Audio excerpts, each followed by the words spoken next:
working on knot tying for our Wolfpack meeting? Yeah.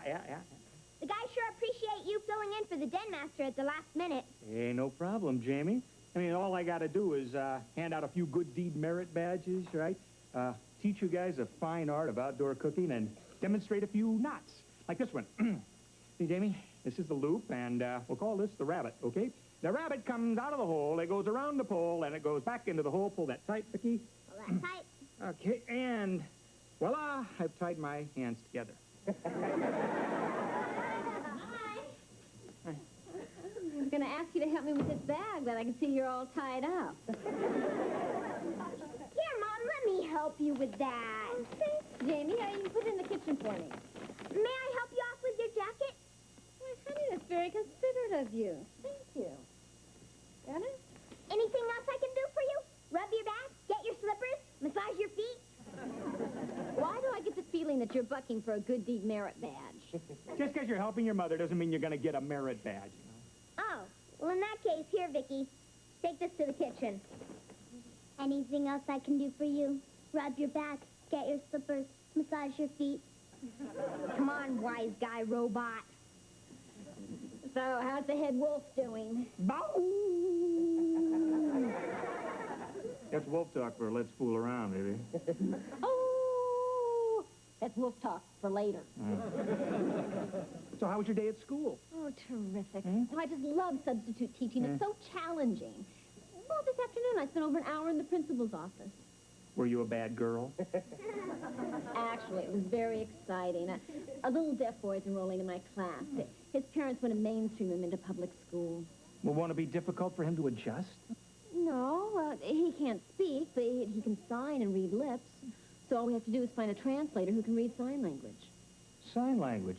I got just a person. Who? Vicki. I could give her a book on signing. She'd learn it in minutes. That's right, Vicki, of course. Come on, honey. I mean, that's why I invented her. So she could help children with just these kind of problems. Oh, honey, that would be wonderful. Well, I'll tell Jamie's principal in the morning. You know, while we're on the subject of reading lips, read this.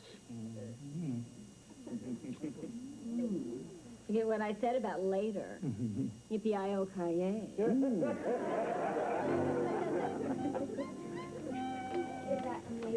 Boys, I'd like you to meet Josh Gibson. He's going to be joining our class. Hi, Josh. Josh. Hi. He says hi. Josh is deaf, but he can read lips. So when you speak to him, just look at him directly, okay? Okay. How you doing, Josh? Reggie, it's not necessary to yell. Just speak to him normally. Sorry. Hi, I'm Jamie, and this is Warren, and the bullhorn is Reggie. Nice to meet you. Well, I'm sure you boys will make Josh feel right at home. I'll see you in class, fellas. Watch this. He doesn't understand what you're saying. I said... Warren, that's a dirty trick. He didn't say anything. It's a dirty trick. He said... Once a nerd, always a nerd. I'm sorry. It was a joke. I thought you laughed. He says a lot of hearing kids make fun of him. Well, I'm not going to make fun of you. I want to be your friend. He says he'd like to be your friend, too.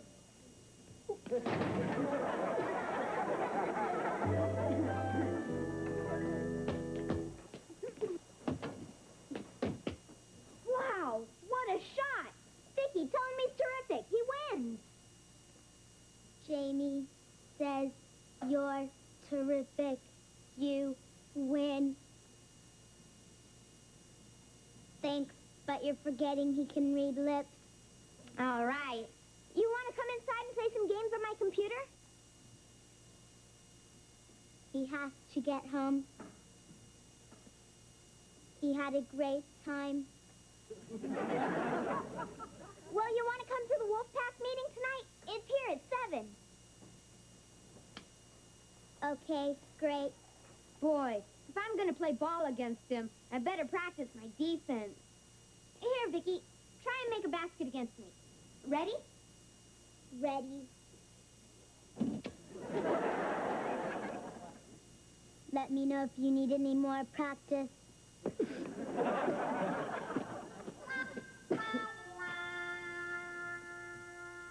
Then take the right end of the rope and put it through the left loop.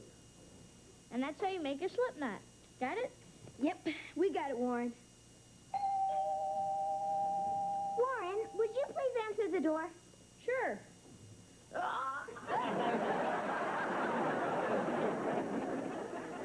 And that's how you make a nerd nut. Hi, handsome. Harriet, can't you see I'm busy? Yeah. Wow. Never seen so many hunks of beef in one room at the same time. It's like a butcher shop. Harriet, what do you want? We're having a wolf pack meeting. That's my kind of pack. I drool over men in uniform. Would you drool over me? There's an exception to every drool. Can I stay and help? What are you doing? Well, if you must know, we're learning how to tie knots. Now, I know how to tie the most important knot of all. The wedding knot. Oh, I know a more important knot than that. There is no better knot. Oh, but there is. I'll show you. It's called How Not to Be a Pest.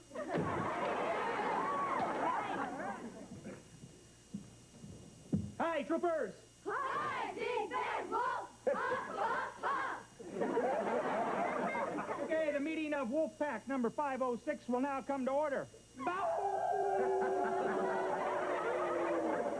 Okay, we will start by giving our secret handshake. Ready? Go! Whoa, whoa, whoa!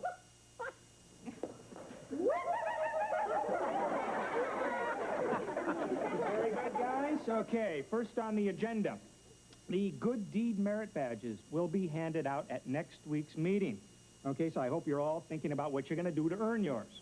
Well, I've given it a lot of thought, Mr. Lawson. Very good, Red. Well, I don't have it all worked out yet, but my dad's a fireman, and I'm going to try to do something really spectacular to help him out. What's that? That's the part I haven't worked out yet.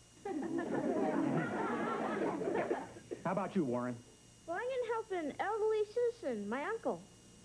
Well, that's very nice, Warren. How old is he? 30. 30. Geez, that old, huh? Does he have any of his own teeth left? Probably not. Oh, that's probably Josh. I invited him to the meeting. Oh, good. Come on in here, Vicky! Hi, Josh, come on in.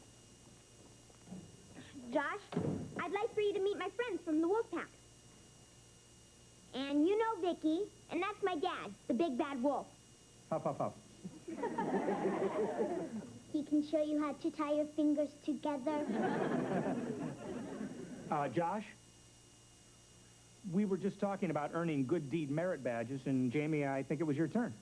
Well, I figured out a great way to earn mine. I'm going to be Josh's friend at school and help him fit in.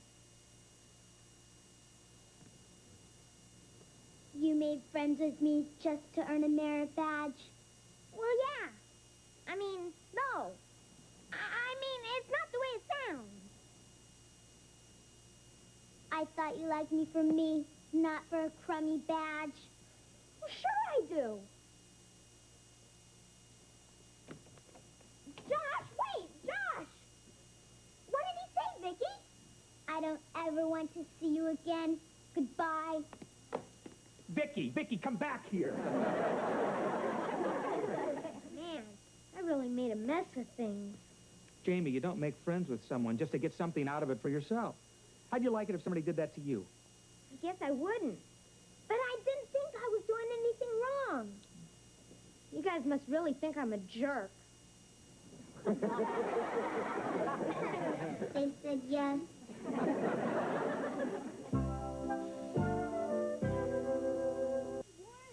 Red. How's it going with your merit badge project? Oh, not so good. My dad got mad at me for trying to help him. How come? Well, I thought I had a great idea. To help the firemen get out of the station faster. What'd you do? I greased the pole.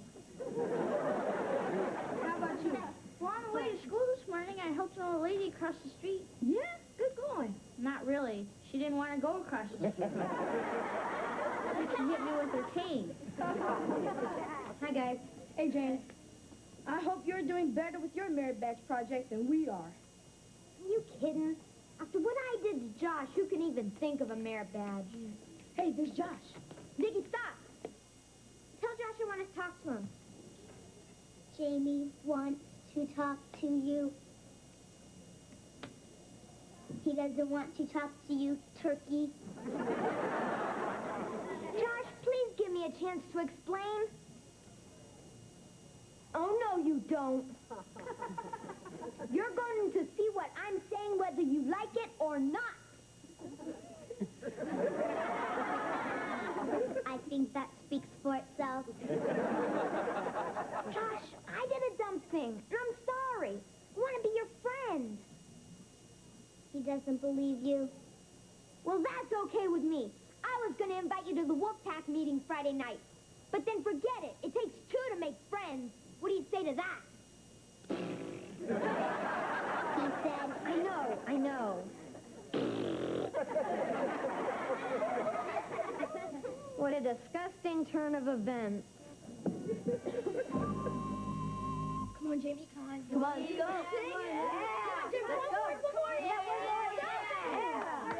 Way to go, Jamie. Hey, what's Sylvester Stallone have that I don't have? Millions and millions of dollars. Your turn, Warren. But I don't know if I can do a pull-up. Yeah, the only thing he pulls up is his chair to the dinner table. Come on, Warren. You can't earn your physical fitness merit badge if you can't do a pull-up. Well, okay. Here, hold these. Okay. Come on, Warren. Let's go. Let's go. Red. Let's give him a hand. Okay.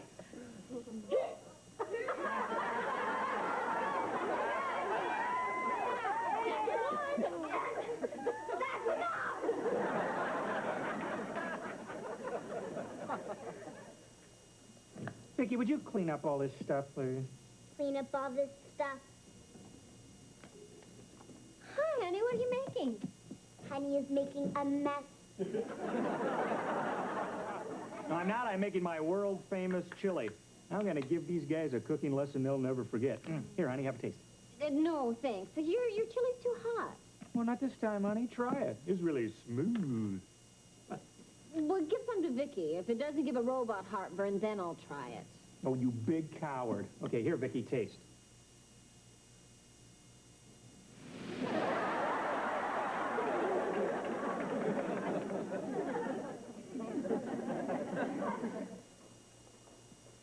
Dad, when are you going to start the Wolfpack meeting? The guys are waiting. I'll be out in a minute. Did you invite Josh? Yeah, but I don't think he'll be coming. Well, why not? What did he say? He said... he wouldn't accept my apology. Well, it's your own fault, Jamie. Nobody likes to feel that they're being used, especially someone like Josh. I know.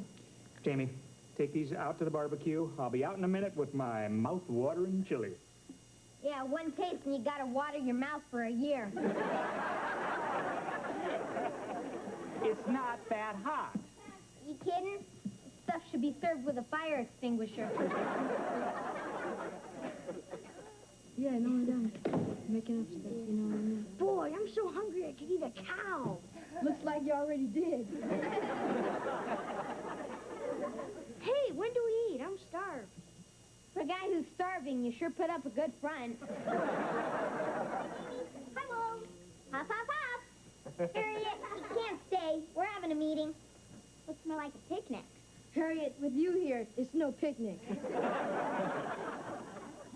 Well, what's the barbecue for? Jamie's dad's going to show us how to cook out. I'll help. What can I do? I just told you, Harriet, you can't stay. I know, but I'm a headstrong woman, and I like my men in bunches. Hey, wait a minute.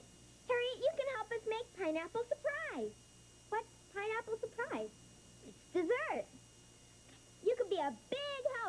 to the store and get me a pineapple. Anything for you, my wolf. Your little Red Riding Hood will be right back. Kiss me a little. Pineapple surprise?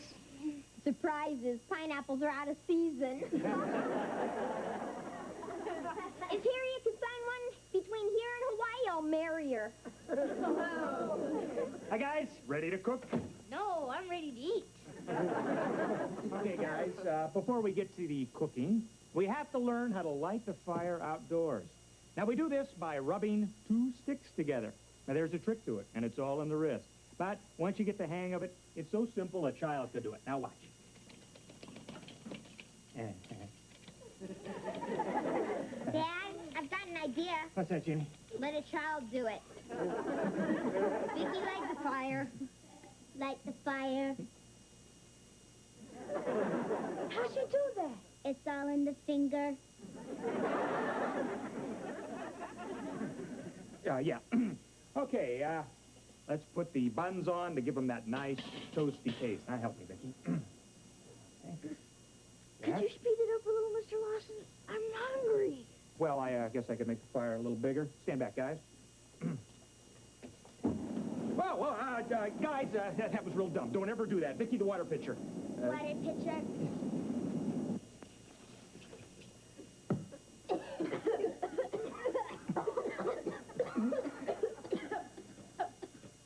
How's it going, guys? It's not. It's ruined. What happened? Dad burned his buns. Oh, I've got a surprise for you. I made some hamburgers just in case. Let's hear it for Mrs. Lawson. Oh, thanks. Come on, Vicky, you can help me. Well, guys, look at it this way. We flunked cooking, but we mastered smoke signals. Okay, guys, while we're waiting, let's hand out a few merit badges, huh? Warren, what'd you do to earn yours? Well, I painted my grandmother's room with the convalescent home, Mr. Lawson. Well, that was very nice, Warren. Not really. She didn't want it painted. She hit me with her cane.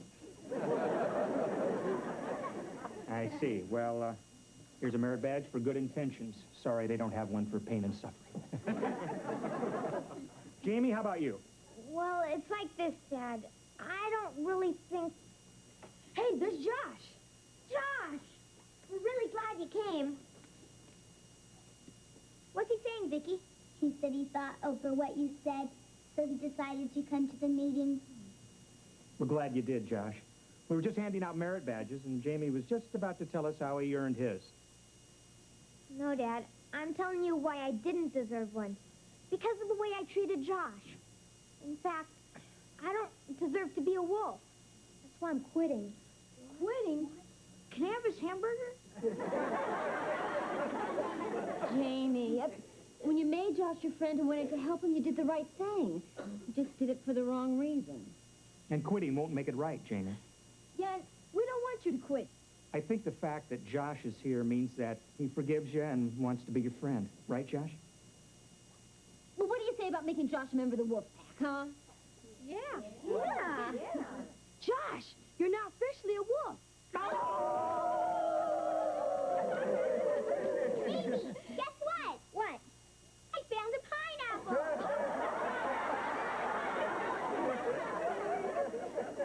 Oh, no. Cost me a month's allowance at the gourmet store. But for you, Jamie, it's worth it. I believe you said if Harriet could find a pineapple between here and Hawaii, you'd marry her. He did? I accept. Hi, father-in-law. Hi, mother-in-law. Hi, sister-in-law. What a disgusting turn of events.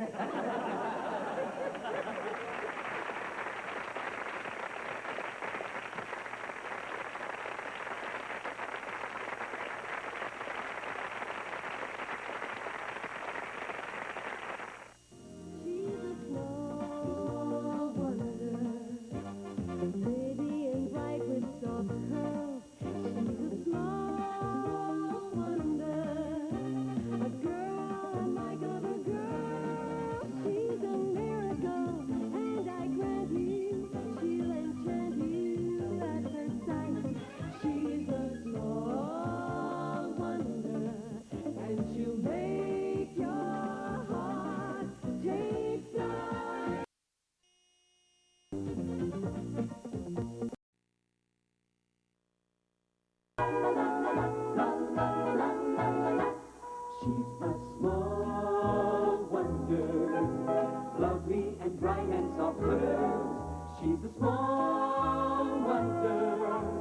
child unlike other girls. She's a miracle, and I grant you, she'll enchant you at first sight. She's a small wonder, and she'll make your heart take flight. La la la la la la la la la la la la la la. She's fantastic, made of plastic, microchips here and there. She's a small wonder, brings love and laughter everywhere.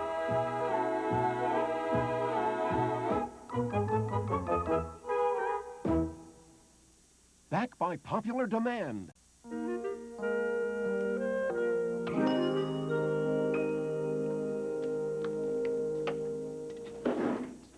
Oh, no!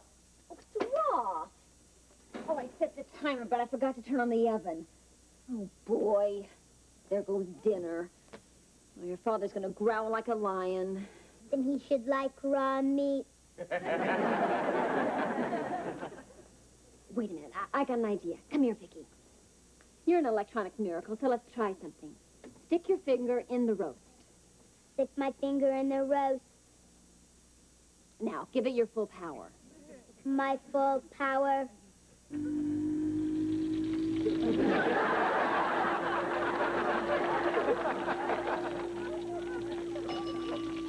Yeah, that should do it. Very well done, Vicky. No, it's medium rare. Hi, honey. That roast smells great. Well, it should. I've been slaving all day over a hot stove to make it. Oh. No, boy. Well, Vicky did have a hand in it. No, just a finger. That's enough, Vicky. Finish setting the table. So how was school today, teacher? Oh, I'm having a wonderful time. I wish I could substitute for Jamie's regular teacher more often. Now, how's my robot behaving in school? You know, honey, I still can't help worrying when she's out of the house. Oh, honey, she's fitting right in. She's being programmed to act just like all the other kids in class. Great. Then our grand experiment is working better than we'd hoped, huh? She's becoming more human every day. Except she doesn't eat at lunch, of course. That cafeteria food will kill you. Hi, Dad. Hi, Jane. Mom, where's the furniture polish? I want to shine up this gavel. Oh, it's in the cabinet next to the oven. What's the gavel for, Jane? Judge always has a gavel, Dad. A judge? You? What for? Short claims court?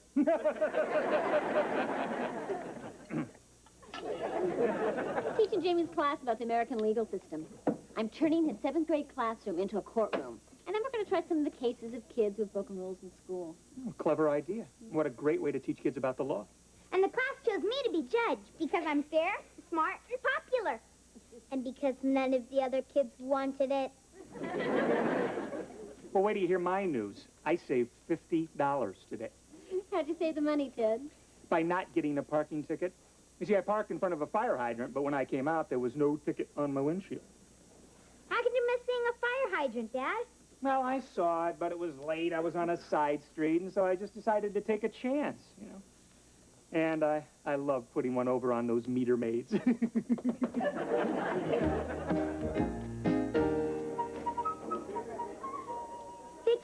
I'm appointing you my official court reporter today. Court reporter is not in my bubble memory module. Well, you record everything you hear and you repeat it back, word for word. Word for word. Now, when I ask you to... I didn't mean for you. Knock it off. Knock it off. Hey, man. How about serving towels with your showers?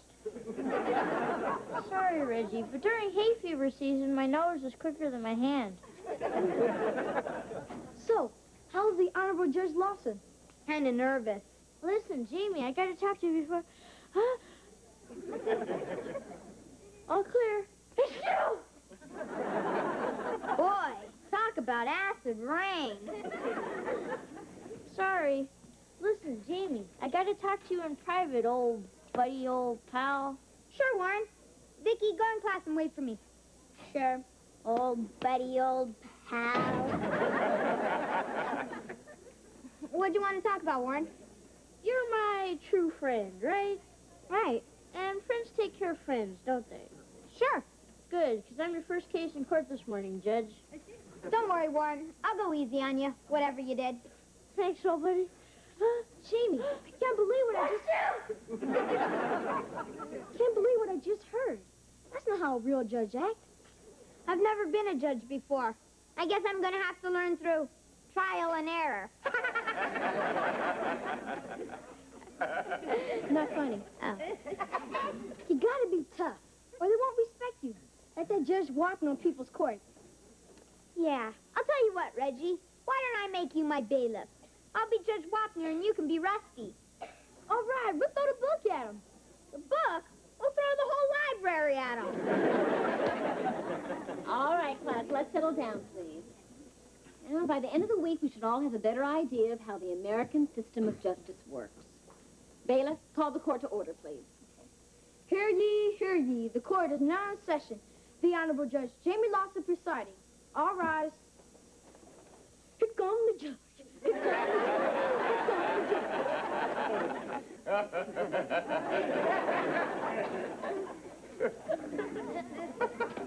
You may sit. Vicky, call the first case, please. The 7th grade versus Warren and Wright. The defendant will take the stand. How you doing, buddy? That's how you doing, Your Honor, buddy. You are accused of running up the down staircase. Right, Your Honor. How about serving towels with your showers? The court will come to order, please. Now, where were we? Hear ye, court is now in session. The Honorable Judge Jamie Lawson presiding. All rise. Here comes the judge. Stop, Vicky. That's enough class. Please continue, Your Honor. You've heard the charge, Mr. Enright. How do you plead? Oh, I'm guilty, Your Honor, buddy. I throw myself on the mercy of the court. Well, running up the down staircase is a serious offense. On the other hand, nobody was hurt. Think Wapner.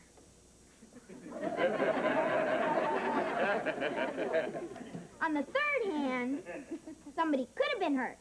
So when you put all the hands together, I sent you to washing dishes in the cafeteria for 6 months. Way to go, Wapner. Your Honor, usually the punishment fits the crime. You're right. You also have to eat the food in the cafeteria. I think your sentence is a little too harsh. Anybody else think my sentence is too harsh? Overruled. Next case. The next case is the 7th grade versus Reggie Williams. He's charged with throwing water balloons off the school roof. You didn't tell me you were on the docket. What's the difference? You're going to let me off. Besides, will Wapner stick it to Rusty? But it says here there were a lot of witnesses. Looks like you're really guilty. That's only because I am. What's the problem, Your Honor? Oh, nothing. Just having a private consultation in my chambers. According to the evidence, you're guilty, Mr. Williams. I have to pass sentence unless you have something to say in your defense. How about this? I've got 2 tickets to Madonna concert, and one of them has your name on it. Case dismissed. All right, class, be quiet. I think you better tell me what you two were whispering about, Your Honor. I object. Objection overruled. The court reporter will repeat the transcript. Vicky? Here comes the judge. Stop, Vicky. Just the conversation between Reggie and Jamie. I have to pass sentence unless you have something to say in your defense. How about this? I've got 2 tickets to the Madonna concert, and one of them has your name on it. Case dismissed. Jamie, you can give me that gavel. Well, why? Because in our legal system, no one is above the law, including judges. Tomorrow, the first case on the docket will be the 7th grade versus Judge Jamie Lawson. The charge, accepting a bribe. Oh, man. There goes the judge. If you thought The Twilight Zone was TV's best supernatural series... That was a great dinner, honey. Great! It was fantastic! It's hard to believe that a woman so young, so beautiful, so intelligent, and she could also be a gourmet cook. It won't work, Your Honor. You still have to stand trial tomorrow for taking a bribe. There go the judge. There go the... Knock it off, Vicky. Dad, you wouldn't really let Mom put your own flesh and blood on trial, would you? Hey, don't drag me into this. If you'd used your head, you wouldn't be worrying about your tail. And I'm just thinking of you and Mom. Think of the shame you'll feel when you tell everybody your only son is breaking rocks on a chain gang. I'll tell them you're learning the construction business from the ground up. Jamie, you broke the law and you have to pay the consequences. Well, so did Dad. He's not paying any. When did I break the law? Yesterday, you said, I love putting one over on those meter maids.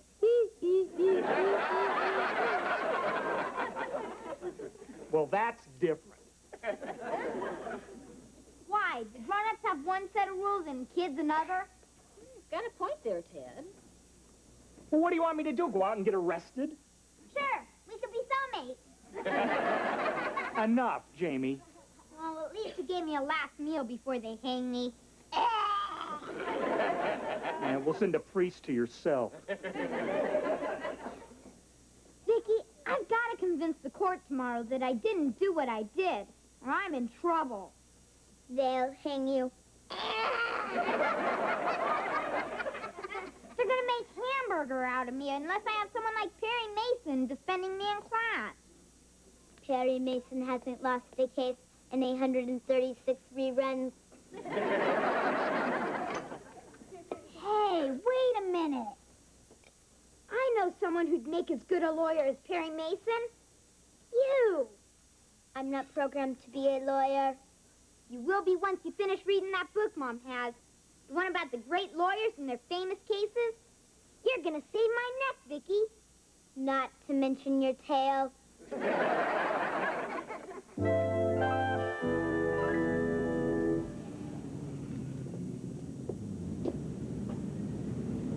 Oh, meter maid, over here, please, meter maid. Sir, I am not a meter maid. The expression meter maid went out with Toots, Gun Mall, and 23 Skidoo. I'm a parking enforcement officer. Oh, sorry about that. Well, officer, I would like you to give this car a ticket. As you can see, it's illegally and thoughtlessly parked right in front of this fire hydrant. Well, what's the matter? Does it belong to your ex-wife? No. This is my car. Your car? Well, as long as you're here, why don't you just move it? Well, I will as soon as you give me a ticket. What are you, some kind of a nut? Well, I know it looks that way, but listen, I have a very good reason. So please give me a ticket. I deserve a ticket. In fact, I demand a ticket. Okay. You want a ticket? You got it, honey. Thank you. Name? Ted Lawson. Ted. Is that an unusual name for a nut? No, it's not unusual at all. That's my 2-year-old boy's name. Oh. Today's his birthday. Oh. Got him a 2-year-old girl with training wheels. Yeah. Would you like to see his picture? Well, listen, I really don't have time, and I've got to... Oh. See? Handsome little dude, isn't he? Yeah, he sure is. Got a smile just like his father. No front teeth. Oh, yeah. Real cute. Now, how about my ticket? Oh, I can't give you no ticket. Not to my son's namesake. Now, why don't you just move your car? Are you saying you're not going to give me a parking ticket? Mm-hmm. Have a nice day. I will not have a nice day unless you give me a ticket. Oh, you'll get over it, honey. Meter maid, meter maid, meter maid, meter maid. Just like my little Teddy when he doesn't get his way.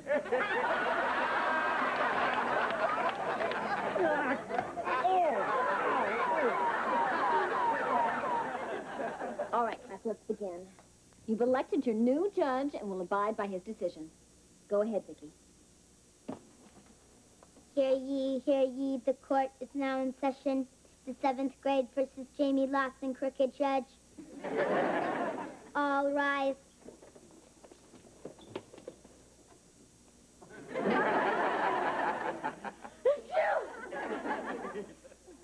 You really stuck it to him when you were judge.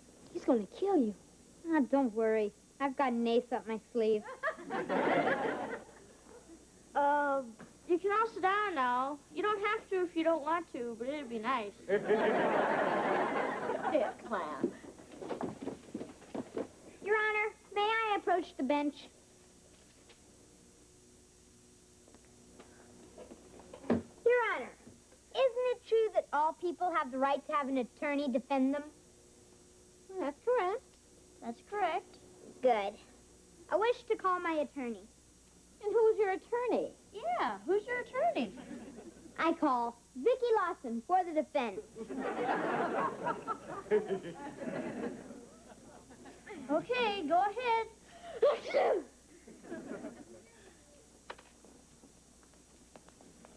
Do what it said in the book. What it said in the book.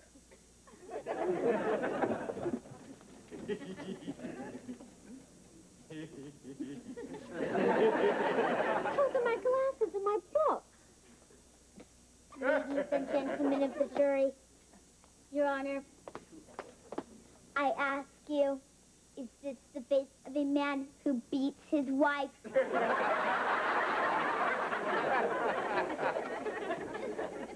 Wrong case, Dickie. Then I ask you, is this the face of a man who's descended from monkeys? Forget it, Vicky. Or is he descended from Adam and Eve, and he's the worm in the apple? The defendant is mentally incompetent, and the defense rests. Warren, it's your turn. Oh, right. The defendant will rise. I've heard all the facts in the case, and I find you guilty. I will now pass sentence. Sentence suspended. Hold it. He didn't mean that. Hold it, I didn't mean that. What did I mean? Warren, you're a judge and he's guilty. But Jamie's my friend. I can't punish him. Hold that thought, Warren. Warren, it's a judge's duty to uphold the law regardless of his personal feelings. It is? Yes. You're the backbone of our legal system. It's up to you to defend truth and justice. Well, in that case, here goes. Jamie Lawson, I sentence you to erase the blackboard. Warren. And right, I'll never take a bribe again, 100 times. Truth, Warren. Plus 2 weeks detention. Justice, Warren. And death by the guillotine!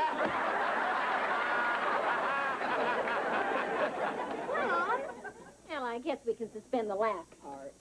Thanks a lot. Well, Jamie, do you have anything to say? Yeah, I'm sorry for what I did. I was wrong, and I deserve to be punished. You got off easy. We should have thrown the book at you.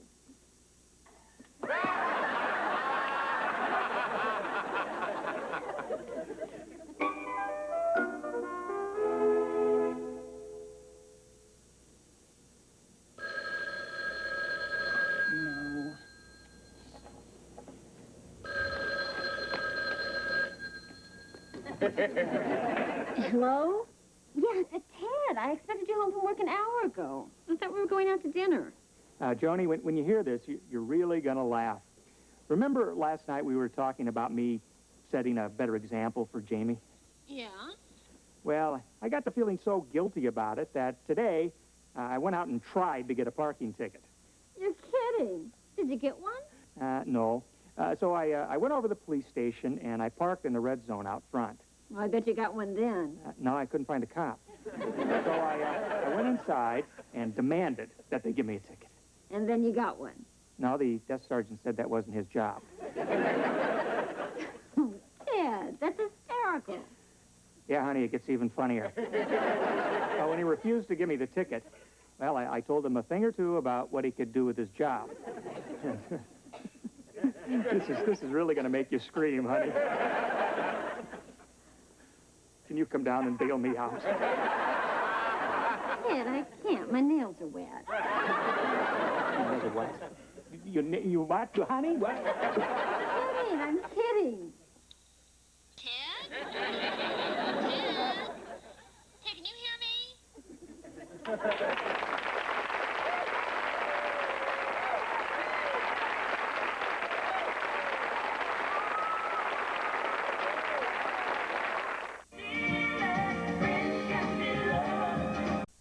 A small wonder, lovely and bright and soft curves. She's a small wonder, a child unlike other girls. She's a miracle, and I grant you, she'll enchant you at first sight. She's a small wonder, brings love and laughter everywhere.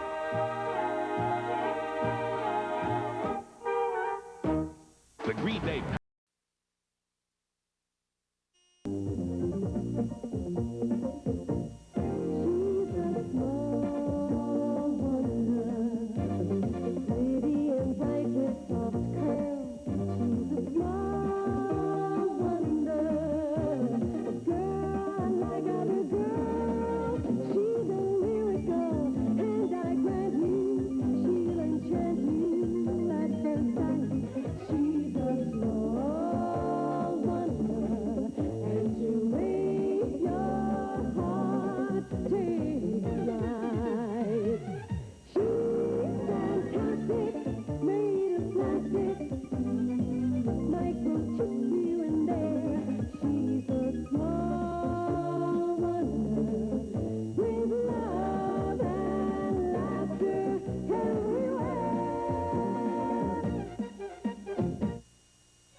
Here comes the part where the flying saucers drop slime bombs on Earth.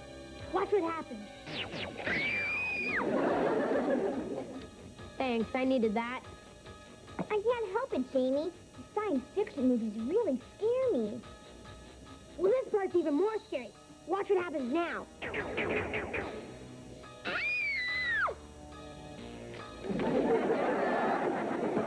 See, it scares Vicky, too. You know, my dad says stuff like this could really happen. Your dad says a lot of dumb stuff. Who told you that? My dad. My dad's a real nut about flying saucers. He says aliens can land any day, and he's an expert on the subject. I know what makes him a nut, but what makes him an expert? Well, I better be going. Jamie, you should be more open-minded about strange aliens visiting. I am open-minded, Harriet, and thanks for visiting. Hi! Bye. So, guys, the popcorn goes in your mouth. Where's the sofa? Mom sent it out this afternoon to have the spring fixed. Well, I got something really exciting to show you guys. Where's your mom? In the kitchen. Oh, Vicky, would you ask her to come in here, please? Mom! Come in here! Thanks. Don't mention it. I'll be right there.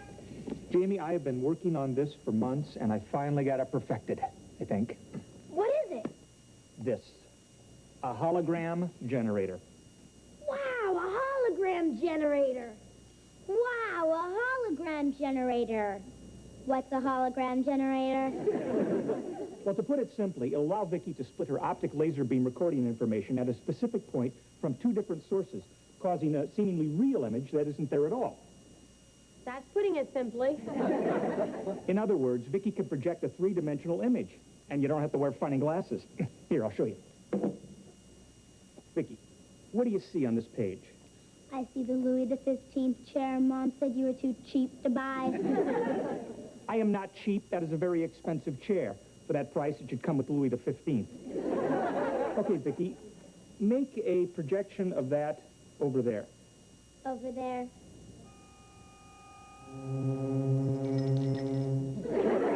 It's incredible. Hi, honey. Oh, the Louis XV chair I wanted. Wonderful, extravagant man. Joe, no, it's... Oh, you shouldn't have. He didn't.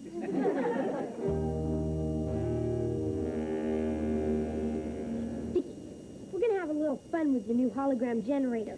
Can you make anything appear? Anything I've seen. Hi, Loverlump. Can I come over? No, Harriet. I'll be right there.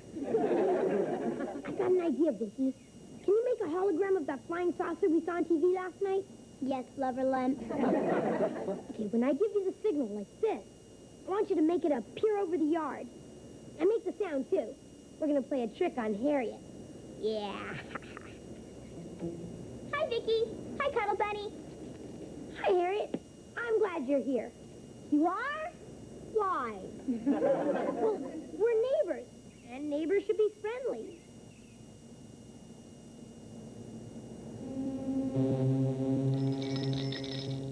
You know, play together and stuff. What do you think about that? Well,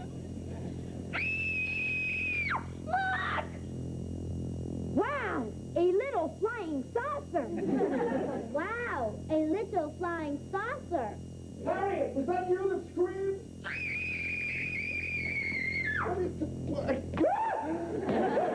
They're here! They're here! I knew one day they'd come. Well, you should have been here a minute ago, Mr. Brindle. A little green man beamed down from the little saucer and ran into the bushes. I'll get my camera. Keep him busy. Okay, Vicky, you can turn it off.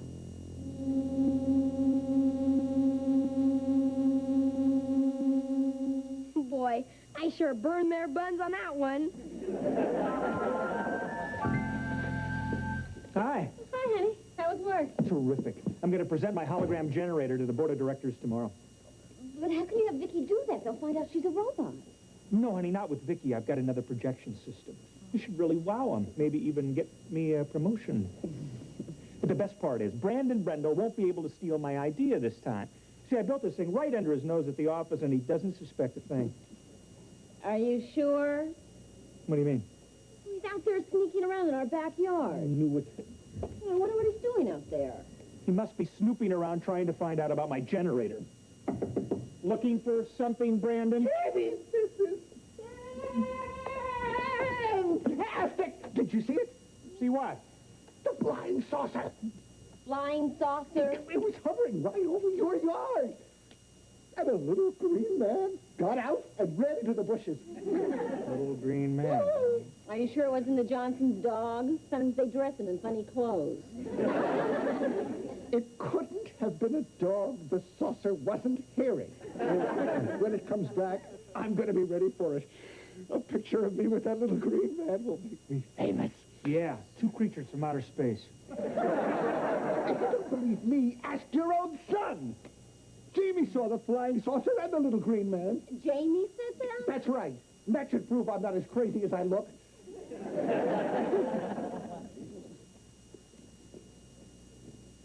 Well, what do you think, Ted? I think I smell a little teenage rat at the bottom of this.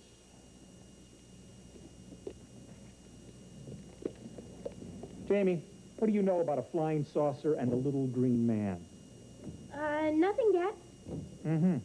How about you, Vicky? If you mean the little flying saucer with the flashing lights and the little windows, I didn't see it. All right, Jamie, let's hear all about it. Well, I told Vicky to make a flying saucer using her hologram thing. Play a trick on Harriet. By accident, Mr. Brindle saw it, too. Jamie, do you know what you've done? Now Brandon thinks there's a little green man running around here, and he's going to keep on snooping. And he just might stumble on your dad's new project. Can't we just tell Mr. Brindle there is no little green man? That would do any good. He's already seen the flying saucer. Yeah. And now we're going to have to arrange for him to see the little green man, too. Are you serious? I sure am. And as soon as he sees it, we'll have it zoom off into space forever.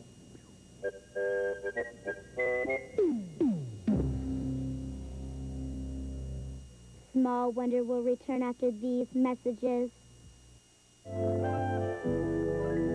when I phoned Brandon and told him the little green man and the flying saucer were back, his scream almost broke my eardrum.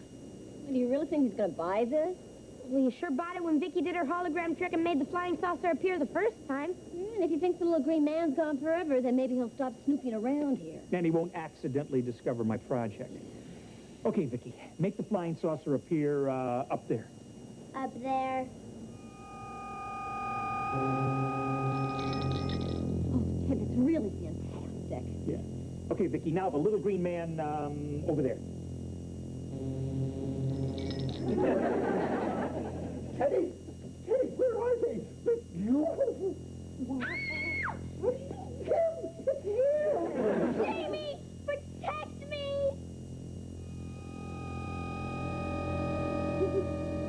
Look, he's going back into his spaceship. No! You, wait 'em here. We talk 'em, smoke 'em peace pipes. Brandon, he's an alien, not Geronimo.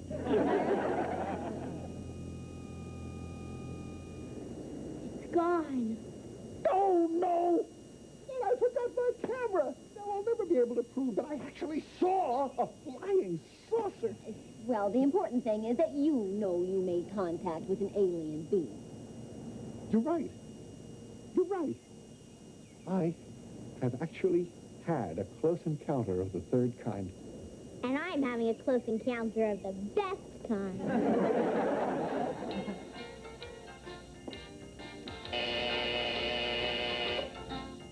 Time's up in the soft chair. Oh, I can't wait to get the sofa back from the upholsterers.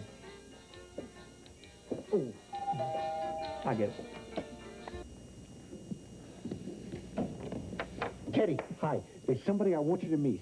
This is Colonel Carl Kramer, United States Air Force. Air Force. Evening. Nice to meet you. Please, come in. I'd like you to meet, this is my wife, Hi. Joan, this is my daughter, Vicky, and this is my son, Jamie. Troopers?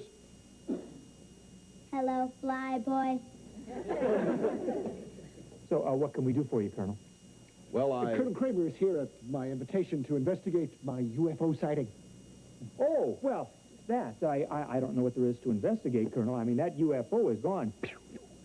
Probably halfway to the Milky Way by now. With the little green man. Well, while the supposed little green man was here, did anyone talk to him?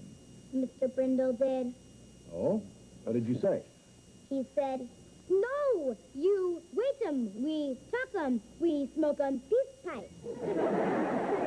Make up your mind, Brendel. Was it a little green man or a little red man? No. It was the little green man. They'll tell you. Little green man. Jamie, why don't you take Vicky into the kitchen, finish her homework? But I already finished my homework. He's trying to get rid of us, dummy.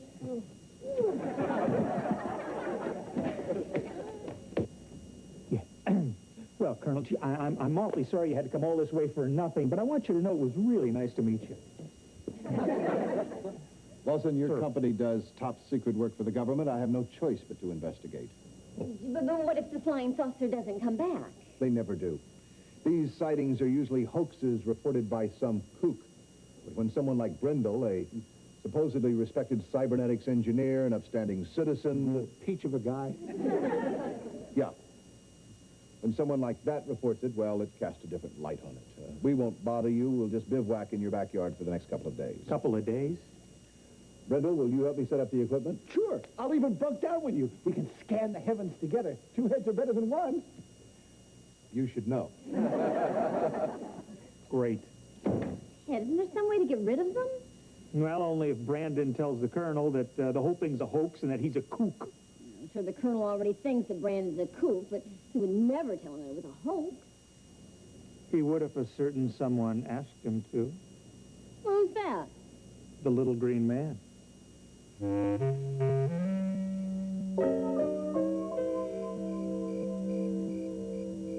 know, Colonel, I finally figured out why the Martians keep coming back to our planet. You want to know why? I'm sure you're going to tell me. They come here for fish. Fish? Fish. Boiled fish, fried fish, fish on a stick. You name it. You want to know why they come here for fish? No. Because there's no water on Mars. Did you ever suppose that the reason they come is to take showers?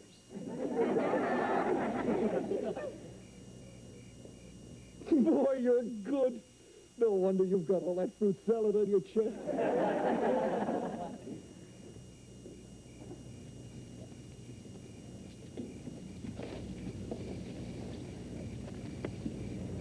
Okay, Vicky, you know what to do. You know, Colonel, it is just possible that maybe He's back, the little green man! Where? Over there! I don't see any little green man. He was standing right there, across my heart. Did he have his fishing pole with him? Colonel, you have got to believe me. Brendel, stop imagining things. I'm not! I don't have any imagination. Ask anybody. So good. Okay, now for the knockout punch. Jamie, give us a few seconds to get back inside. Right.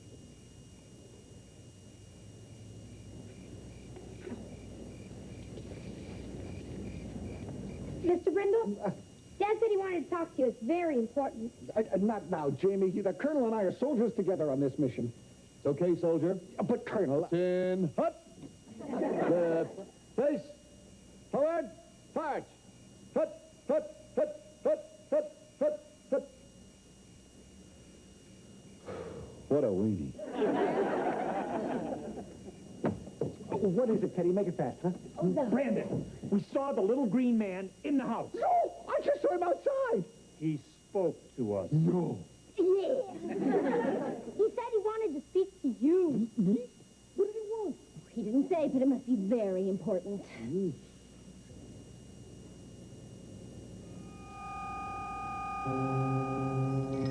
Look, he's back. I knew I wasn't seeing things. Do you realize what this means? Teddy? Teddy? Jody? Speak to me! What's wrong? Fear not, Brandon Brindle. What? Your friends have not been harmed. They are frozen in time, unable to communicate. You're kidding. I'm an alien. I don't kid. Wait a minute. You speak our language? We've been monitoring your television signals for many years. Clever. Yes, and next month we're getting cable. What did you want to say to me that's so important? We're planning to invade your planet. Invade us? That's unthinkable! After we've conquered your people, we will make you king of the earth. That's thinkable. King Brandon. But why me? We've been studying you. We know you are a respected cybernetics engineer, an upstanding citizen, and a real peach of a guy.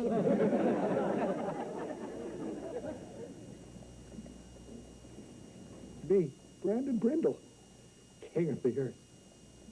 No one must know of our plans. You must keep this a secret from everyone, Your Majesty. I love it. But what about Colonel Kramer? Tell him it was all a hoax, that you're a real kook, and he'll go away. Brilliant. Now, wait a minute. You were also seen by some of my subjects, these peasants, the Lawsons? Their memories are wiped clean. They will not remember anything that has happened in the past 24 hours. You little green guys think of everything. I must leave you now, but I will return King Brandon. Live long and prosper. Nanu, nanu. Beam me up, Scotty.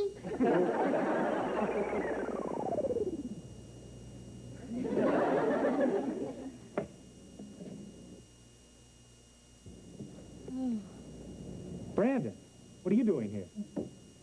You don't know? No. Listen, tell me, you guys, any of you ever seen a little green man? No, but after a party once, Dad saw a pink elephant. Can I get a cup of coffee? It's awfully cold outside. Who are you? What do you mean, who am I? Colonel Kramer, old buddy. Listen, you know about the flying saucer, little green man, all that stuff?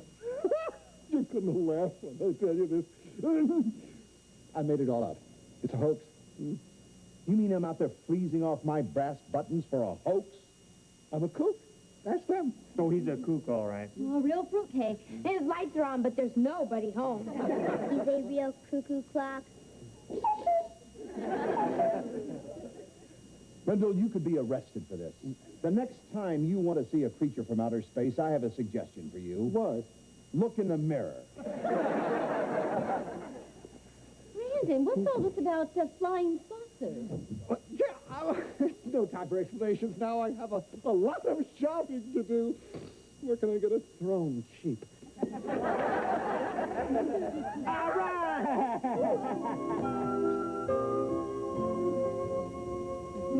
Morning, Vicky. Morning. Oh, look, the sofa's back. Hey, great. When did it arrive? Early this morning. No more sore behind. Let's try it out.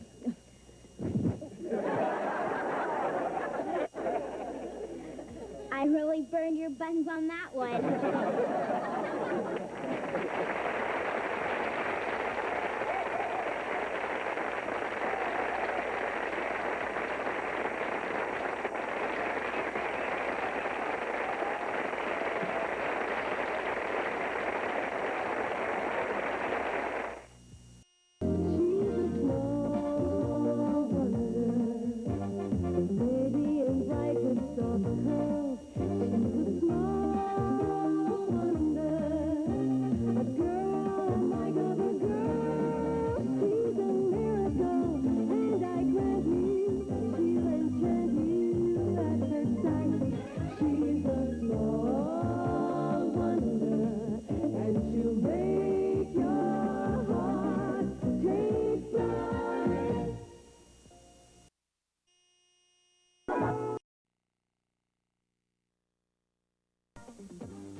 The basket's all packed. Morning. Mind if I play boo? Hey, you're going on a picnic, huh? Boy, that sounds like fun. See you later. Have a good time. Hey, hold it right there, Jocko. Oh. Where do you think you're going? Fishing. I mean, you promised to take us on a picnic today, remember? Saturday? Joni, today is the big club championship. I couldn't have planned a picnic. What do you think I am, stupid? You're the one who fishes with a golf club. Joni, this tournament only happens once a year. The guys are counting on me. It's very important. Please. Please. Please. I promise. The next thing the family wants to do together, I'll do it, no matter what it is. I promise, please. I promise. This is the man I'm supposed to model my life after? Please.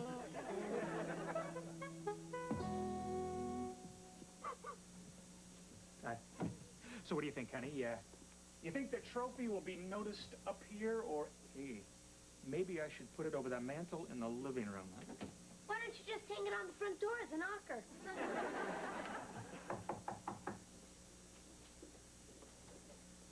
Hi! Please, please, no applause. I knew I'd be discovered sooner or later. I guess it's sooner. Good. See you later. Got this letter this morning from the TV show Beat Thy Neighbor.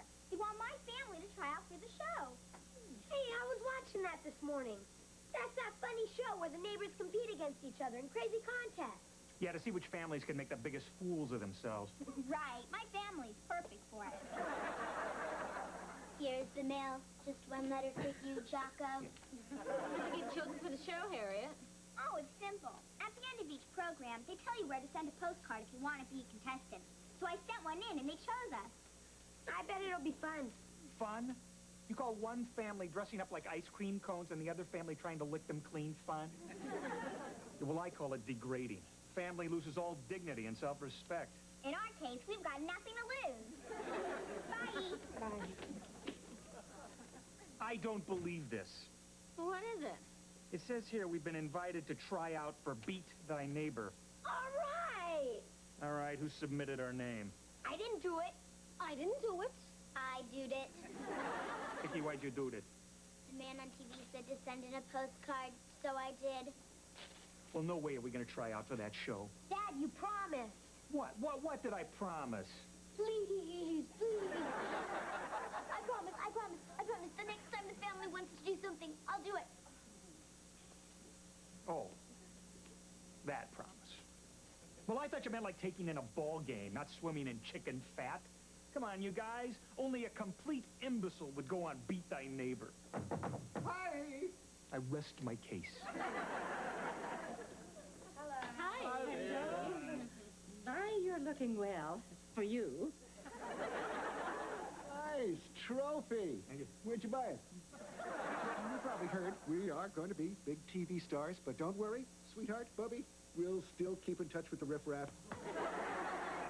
Oh, I wish there was time for Calvin to design some really stunning outfits for our interviews. Calvin? Calvin Klein. We're very close, you know. I was responsible for his huge success in jeans. Oh, really? Oh, yes. Yes, I said to him, Calvin, put the name on the behind, not on the fly. However, since the interview's tomorrow, I suppose we'll just have to buy something, off the rack.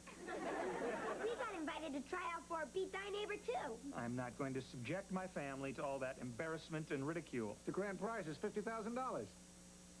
Still, if it's done tastefully. All right, we're going to be TV stars. Don't worry, sweetheart, Boogie. We'll still keep in touch with the riffraff.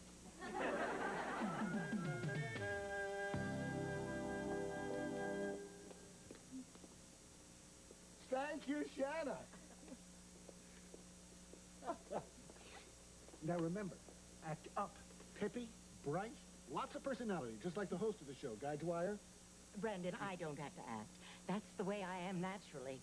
Effervescent. Hi, Brindles. I'm Guy Dwyer. Hi, Guy. Sorry I'm late, gang, but you know what?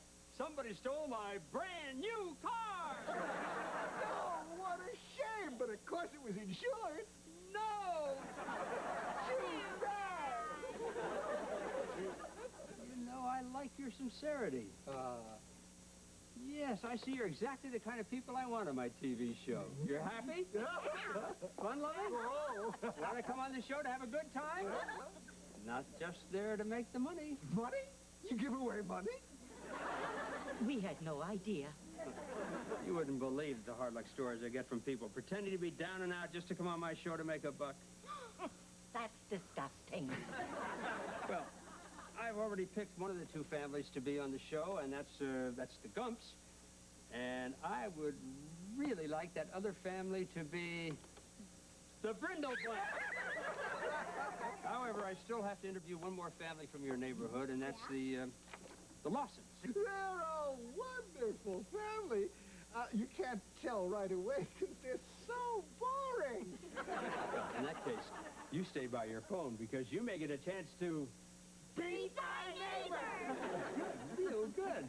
Bye, Brindle. Bye, guys. Yeah. Ah. Looks like I see the rest of the Lawsons, Daddy. Well, don't just sit there, Hotshot. What are we going to do about Mr. and Mrs. Whitebread and their 2 little crumbs? Leave it to me. Have you ever known me to be at a loss for something underhanded?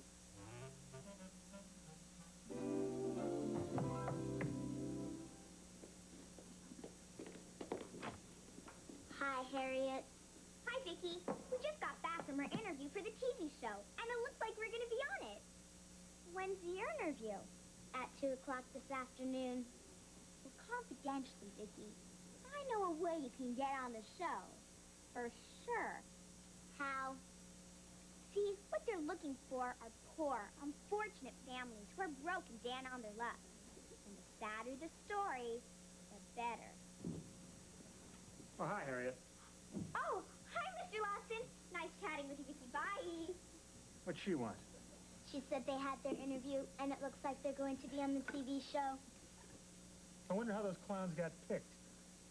Well, confidentially, Harriet said they're looking for poor, unfortunate families who are broke and down on their luck. Oh? And the sadder the story, the better. Sadder the better, huh? You know what, Vicky? I got an idea. The most dangerous hitman in New York. Come on in, my brother.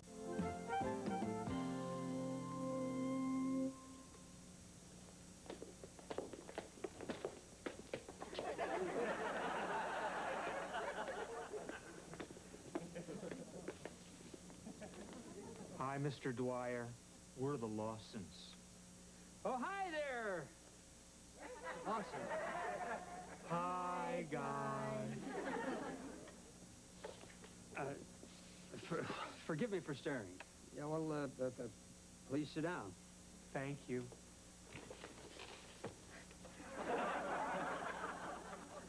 Can I get you something, coffee?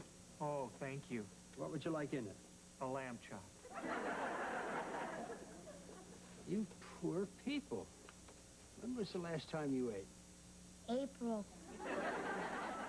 Oh, Mr. Dwyer, we'd really like to be on your show. Well, we need the money for the operation. Who needs an operation?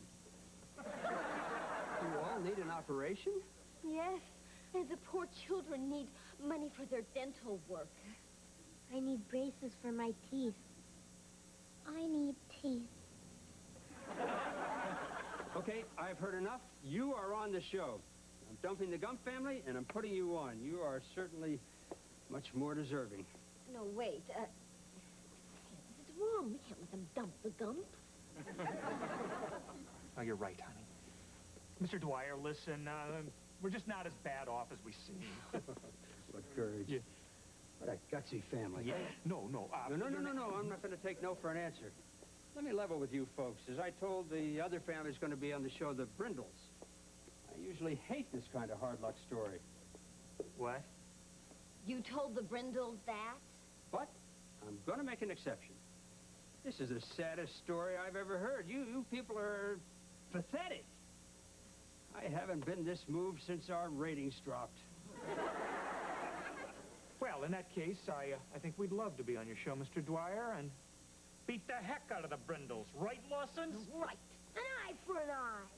And anything for a tooth. Hi, out there in TV land. It's time once again to... Beat my neighbor!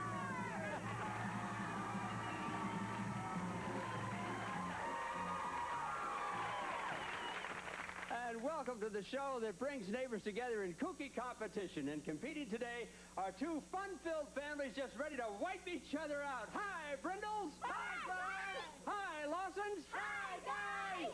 Okay, now you all know the rules. We play 3 games, and the first family that wins 2 games gets the chance to compete for $50,000. That's right, yes. And let's get ready for the big pie plunge. Come on over, families. Now, buried amongst the berries in these delicious fruit pies are poker chips, each worth $20. And all you have to do is eat your way to the chips. I think I've died and gone to heaven. All right. The family to have the most chips after 30 seconds is going to win contest number 1. And because the Lawsons outnumber the Brindles, we're going to ask Vicky to be our official face cleaner for both families. You know what to do, Vicky? I know what to do. Oops. I almost forgot. No hands. All right, families. Get ready. Get set. Go. No hands. Okay. Go for those chips. Either way. Let's keep eating. Come on, Brindles. You're way behind here.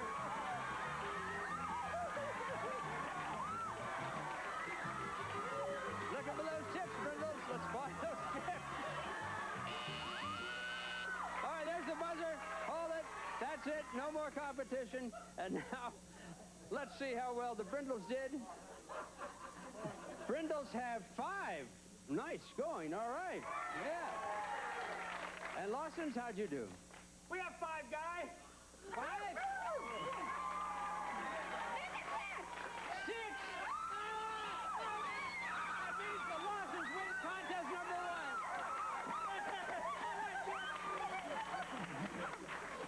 1. All right, congratulations to both teams. And now, Vicky, let's clean our families up.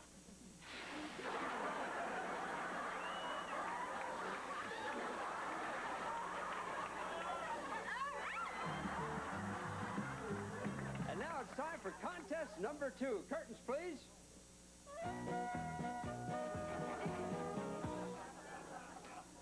And once again, since the Lawsons have an extra player, we're going to ask Vicky and Jamie to play as one. Come on out, kids.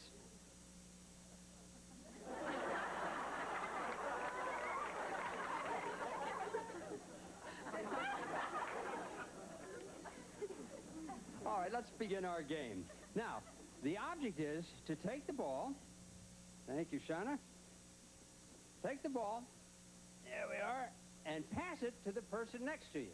Okay, the person next to you passes it to the person at the end of the line. The person at the end of the line takes the ball and puts it in the basket, and that is simple, right? Oops, I forgot. No hands. And one more little thing. Instead of tennis balls, we're going to use these big, squishy tomatoes.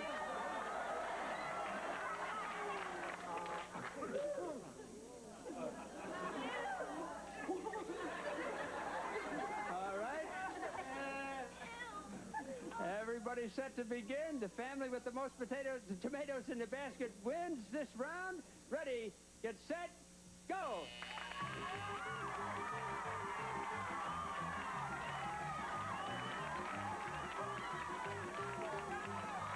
Doing great, doing great. No hands, no hands. Let's make sure they get them in the basket. In the basket, there you go. We're having fun. Are we having fun?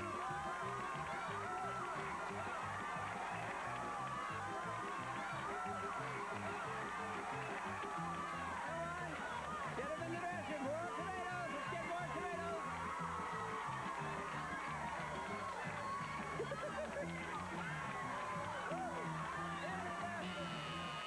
Oh, there's the buzzer. That's it. Hold it. No more. No more. There's the buzzer. Family's back. All right. And now, let's check and see how the families did. And it looks like the Brindles have 4 tomatoes. Good. How'd the Lawsons do, Shannon?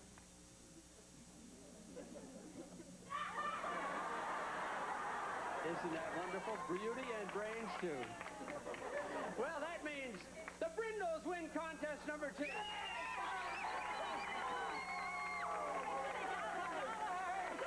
And we'll be back with the deciding game right after this commercial message. Okay, everybody, change clothes for game number 3, please. All right, thank you, and welcome back to the third and deciding contest on Beat Thy Neighbor. Curtains, please.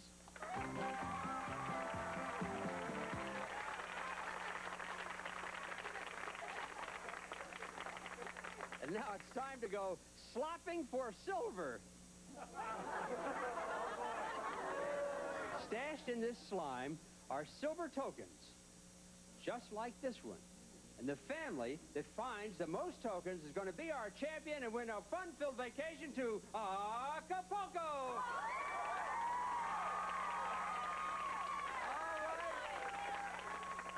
All right, families, into the slime.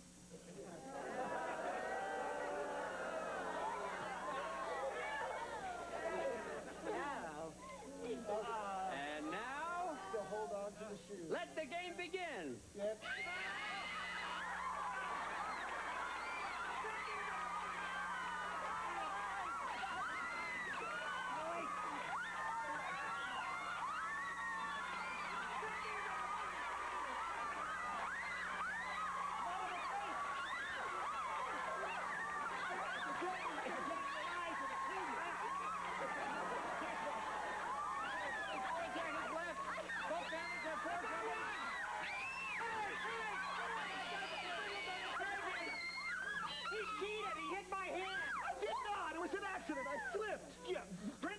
Champions, come on, Brindle!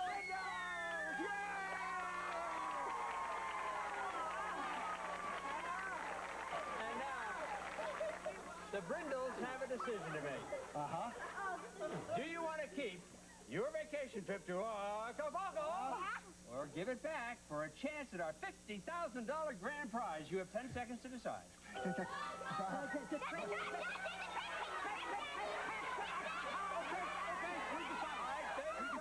They've decided the trip to Acapulco? No, the $50,000. Okay, now, in one of these chickens is a check for $50,000. All you have to do is decide, is it in chicken number 1, chicken number 2, or chicken number 3? You have 10 seconds. Go ahead. What you get? Chicken number 3, Brad. They've decided? Chicken number 3? No, chicken number 1. Chicken number 1. Okay, good luck. Let's see. Inside chicken number 1 is... Yes! An egg! That's right, Brindle. Inside chicken number 3 is the check for $50,000. Did we Looks like the yolk's on you. And Lawsons, I don't want you to be too disappointed, because here on Beat Thy Neighbor, if the champions give up their trip, it goes to the other family. That's right, Lawsons. Pack your bags, because you're going to...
Sprint Sense International gives you great rates to countries. Boy,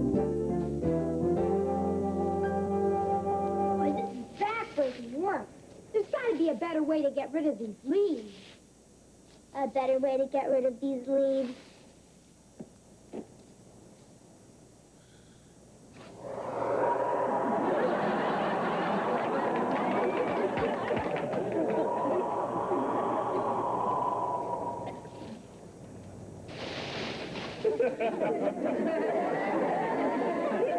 That was so weird. I just got caught in a leaf storm. Well, weird attracts weird. Who's your feathered friend, Harriet?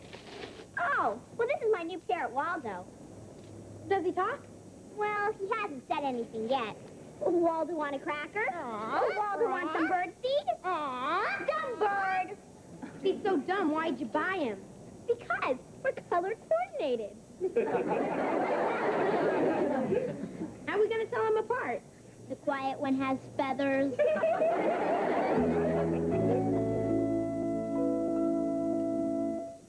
Hi.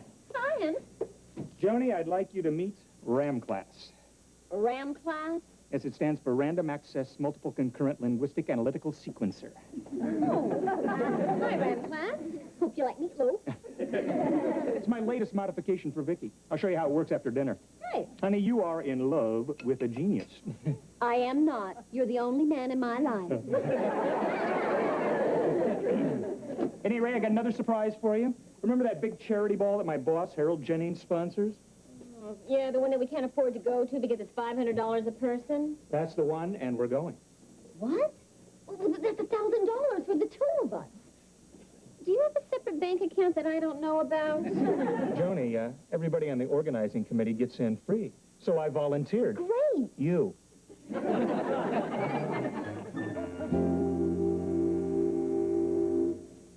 Joan, Jamie. What is it, Ted? I'm ready. There, that ought to do it.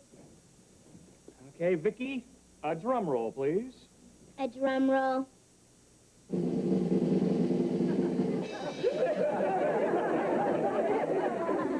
Thank you very much. I have now installed RAM class in Vicky. What's RAM class? Oh, it's a new kind of gadget for robots. A gadget, it's a translator. With RAM class, Vicky can understand any foreign language and instantly translate it into English. That's fantastic, Dad. Joni, you know a little French. Say something to Vicky. Okay, let's see. What does this mean, Vicky? La plume de ma tante est sur la table. The pen of my aunt is on the table. That's right. I bet that comes up a lot in conversations. Okay, Vicky, try this. Wie geht's? What's happening, bro?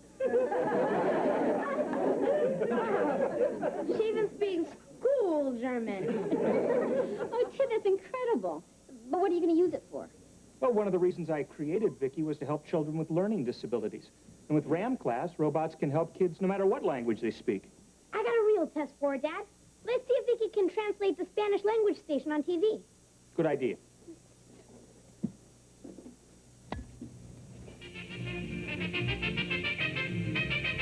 Hola, amigos. Hello, friends. ¿Se han fijado en los precios de la comida mojada para los perros recientemente? Cuesta más que bistec filet y es medio agua. Have you noticed the price of moist dog food lately? It costs more than filet mignon, and it's half water. Give me that steak. I'm starved.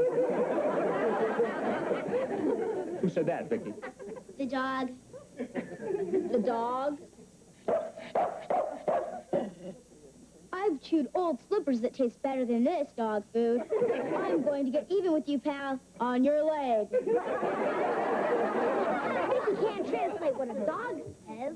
Of course not. She's just been... Well, look at that. The dog got even with him. Vicky, you're nuts and bolts Dr. Doolittle.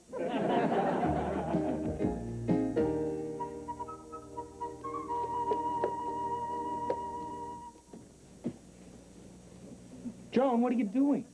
The house is spotless. We have nothing to be ashamed of in front of the Jennings. I don't want to take any chances.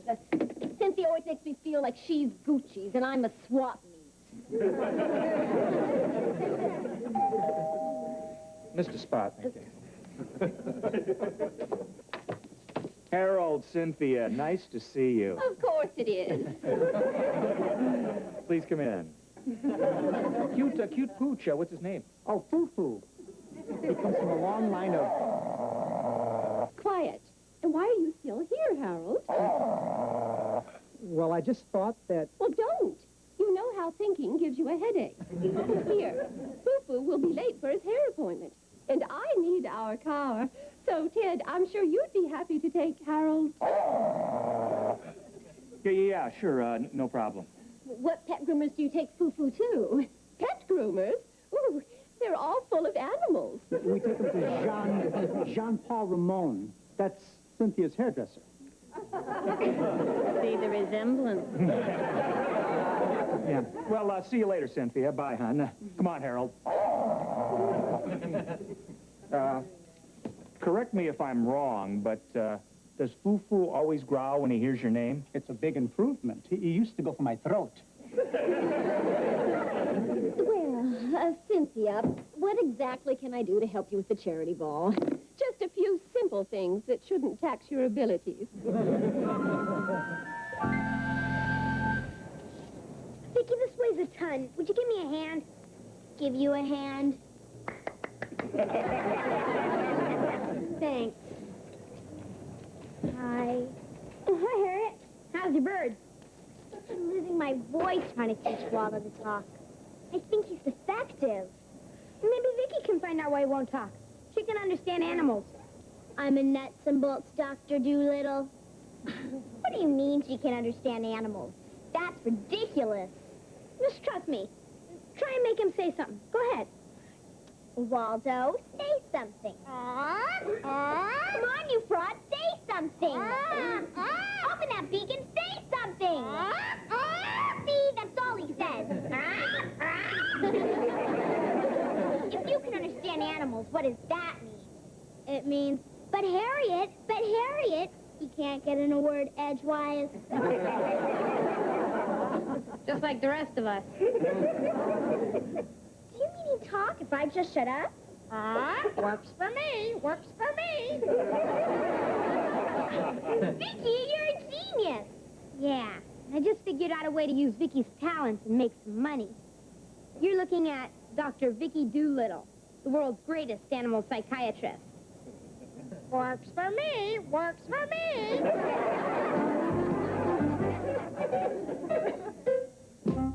Small Wonder will return after these messages. On the next Home Improvement, Tim and Al get small and journey to the center of it. Hi. Hi. Still working on plans for the charity ball, huh? Well, I think I've got most of it worked out. Here's the menu. Ooh. And this is the seating chart. Uh-huh. And I have ordered red roses for every table. Oh, that's great. That pain in the neck, Cynthia, has to be impressed with all the hard work you put in. Oh, I hope so. I get it. Good evening. Hi. We were just talking about you. Come on in. Dear, I hope you've made a little progress on the ball. More than a little, it's all done. And here is the menu. Prime rib. Oh, no, my dear, that will never do. Will it, Harold? Well, actually, I like prime rib. What? I didn't say a lot. Change the prime rib to Cornish game hen and see that they're properly plucked. Well, I know you're going to love the flowers that Joan picked for the table. As long as they're not roses. Roses are so common. Well, actually, I like the way they smell. Excuse me? But only at funerals. Joan. Haven't you accomplished anything in the last 3 days? Well, for one thing, I think that I've made some sense out of the seating arrangements. See for yourself. Oh, no. You've botched this, too. You can't have the Edinson seated next to the Grahams, and the Shearers and the Granites can't stand each other, and for good reason. Now, who are these people? They weren't even invited. Well, who's that? Ted and and Joan. That's them. Oh, but why would your names be on the seating chart? Well, Joan is on the organizing committee, so, I'm the organizing committee, and you're only help. And help doesn't go to the ball. But, dear, Joan's put in a lot of work, and if it were up to me... Yes? But, of course, it isn't. You see, whenever I want anything done properly, I have to do it myself. Oh, really? Well, you can do just that, Cynthia, because I quit. Good girl. Certainly, my dear. That is your option. I have an option, too. Fire that man, Harold. But, dear, I couldn't possibly... Do it. You're fired. I love it when you're forceful, Harold.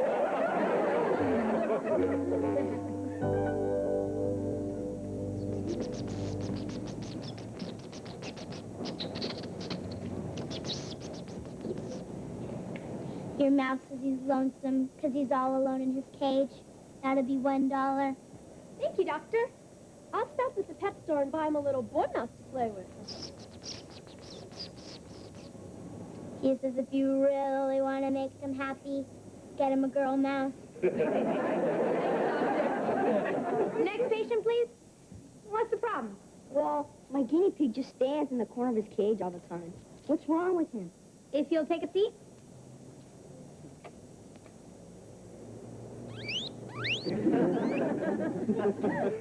He says all the other guinea pigs make fun of him because of the name you gave him. What's wrong with his name? How'd you like it if your parents named you Quasimodo?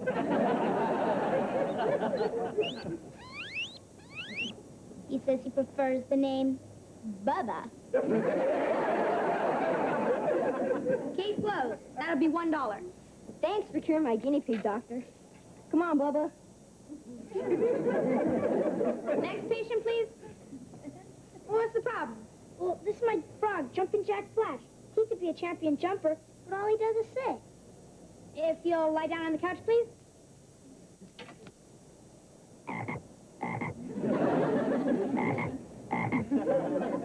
He says he was taken from his mother when he was just a tadpole. He says he's never seen any other frogs. He says he doesn't know how to jump. Unusual case, Doctor. Any suggestions? I'll show him how to jump. Watch this flash.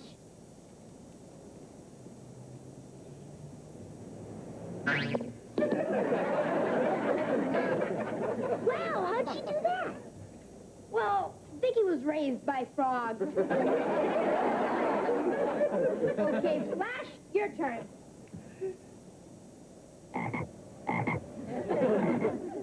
He says he's not ready to jump yet. I got an idea. Flash, ever hear of the term frog leg? He says he's ready now. That'll be $1. Thanks, Doctor. Boy, Vicky, it's our first day and we've already made $12. Vicky, I have to talk to you. What's the problem, Harriet? Well, I just am having a really big... wants a cracker. Huh? Waldo wants a hot fudge sundae. Waldo, I already Waldo wants a bigger cake. Waldo wants a full-length mirror. But Waldo, you know that... wants some decent food. This stuff is for the birds. You see, problem is, how do I get this stupid bird to shut up? He's got an idea. Hey, Waldo, ever hear of the term stuffed and mounted? Forget it, Doc. That stuff only works with frogs.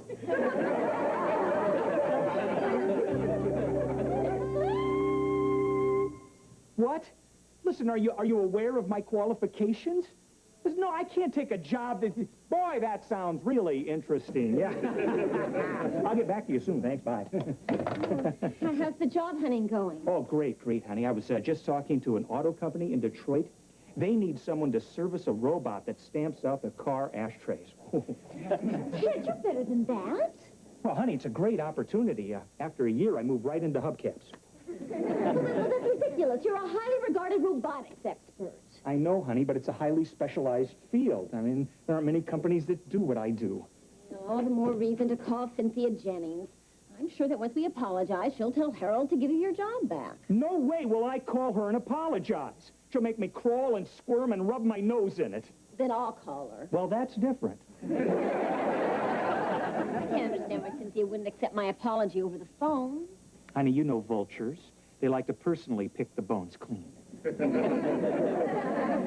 Why do you have to apologize to her? Vicky, as you'll come to learn, part of being a mature, successful adult is knowing when to grovel. Vicky, would you get that, please? Hello, child. Hello, vulture.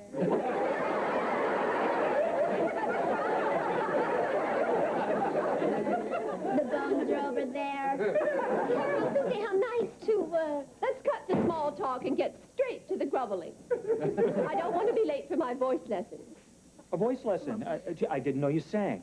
Opera. Cynthia once hit a note that shattered our living room. I'm particularly fond of Wagner.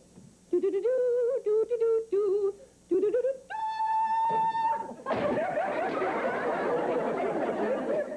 This is only a test. A real bullet, Vicky.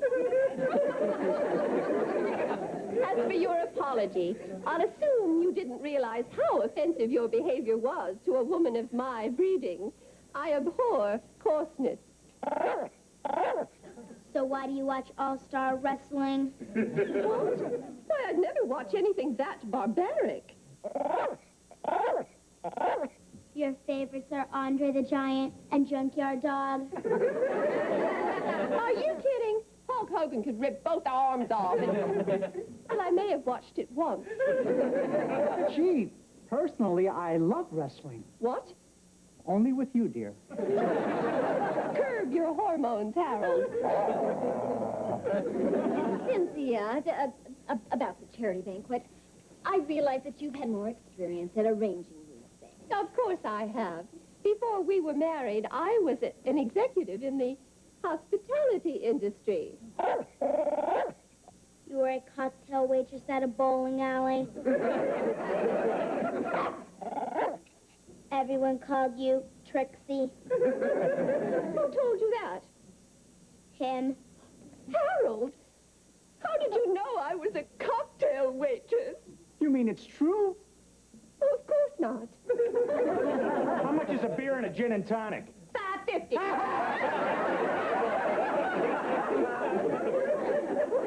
I'm ruined. Cynthia, I think your roots are showing.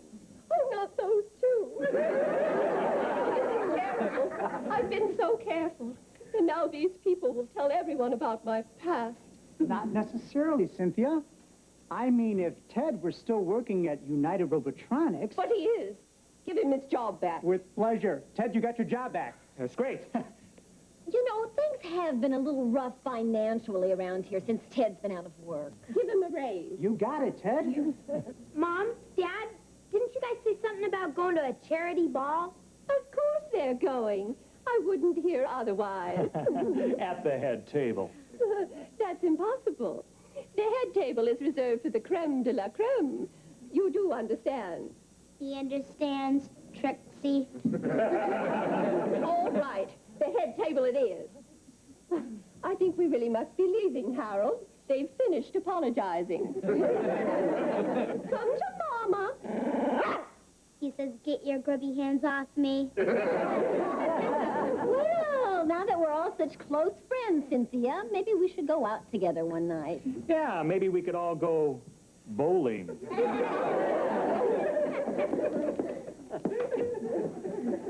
I just love coming here. Way to go, gang! Joe, what's the matter? It's a mouse. He said he hears there's a great psychiatrist here.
While you're eating out,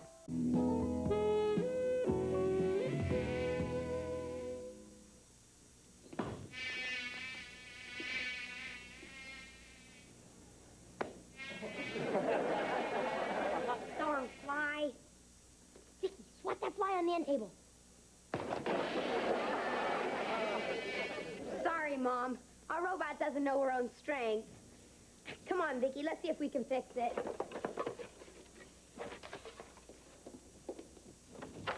Honey, this is the most incredible day I have ever had. Well, what happened? Well, remember I told you my company was trying to land that big robotics contract with a Middle East country? Oh, and you landed it! Oh.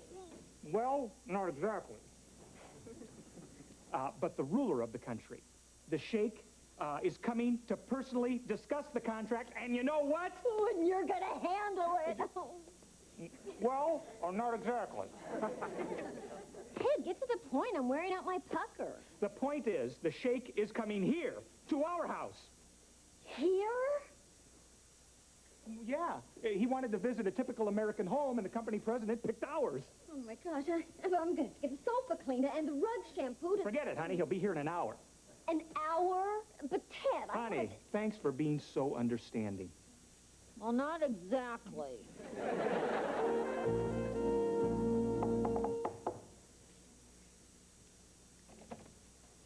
Hi.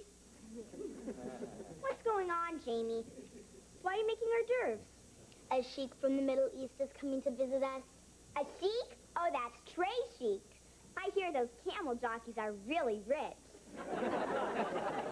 Sheiks give people their weight in diamonds. Where'd you hear that, Vicky? Lifestyles of the rich and famous. Maybe the sheik will be in the mood to weigh me. Or should I wait? In a few years, I'll have stuff that weighs more. Here. You could really do something that'd mean a lot to me. Anything for you, Sugar Lips. What? Don't slam the door on your way out.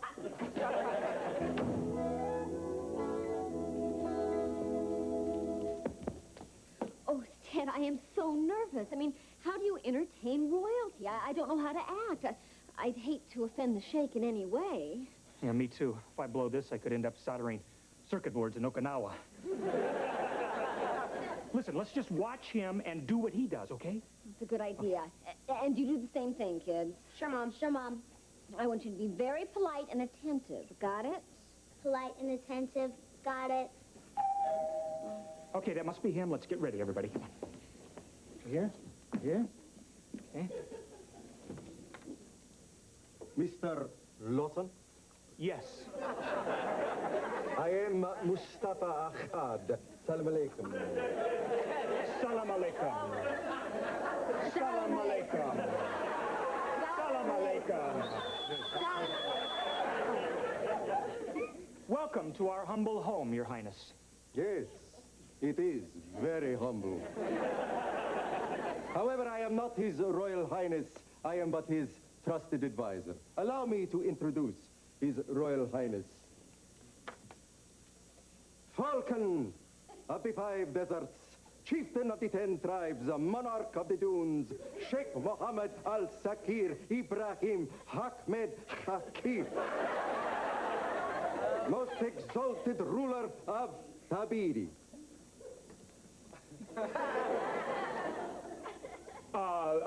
Welcome to our home, Your Royal Highness. Hey, dudes. Is that not the traditional greeting of Americans? I saw it on TV. Oh, no, that's just fine, Your Royal Highness. Falcon of the 5 and 10. Falcon of the 5 deserts, chieftain of the 10 tribes, monarch of the dunes, Sheikh Mohammed Al-Sakir Ibrahim Ahmed Hakim, most exalted ruler of Tabiri. Hey, dude. You may address me as Sheikh. I would like now to introduce my wife, Wahad. Your wife? My other wife, Itme.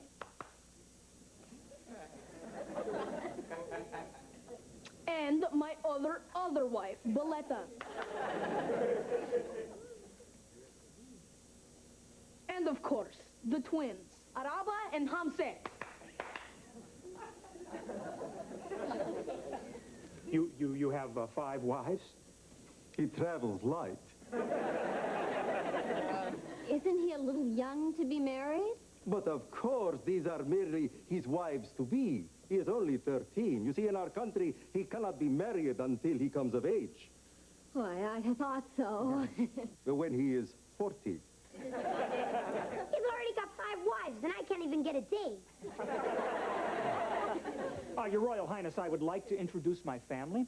This is my daughter, Vicky, my son, Jamie, and my only wife, Joan. How do you do, Your Highness? I am pleased to meet you, Mrs. Lawson. Vicky, would you get the cold drinks out of the kitchen and Jamie the hors d'oeuvres, please? Sure, Mom. Well, why don't we get comfortable? Please, let's sit down. The son helps with the serving, while the wife does nothing? Americans have strange customs. True, but we must not offend our hosts. Perhaps if we just observe them, see their customs, and do what they do. Splendid suggestion. Thank you. Glad I thought of it. Now remember, just do what they do and we'll be okay.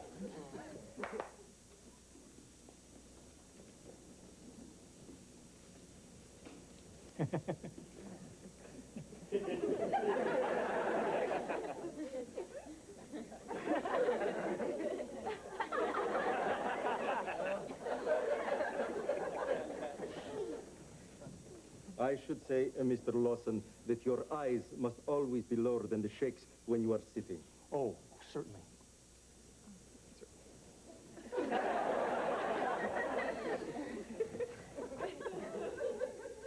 You have done me a great honor inviting me into your home, Mr. Lawson. Oh, no. It's a great honor for us, Shay. How long will you be in this country? Until our business is concluded. A few days. And to see Disneyland.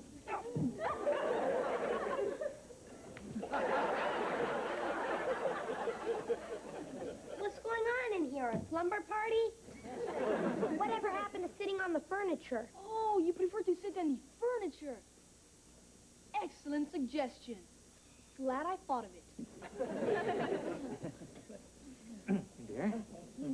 A cold drink, Your Royal Highness. Thank you. You're welcome. It's my pleasure to serve you. You are a very polite girl, Vicky. I am very polite and attentive. Have an hors d'oeuvre.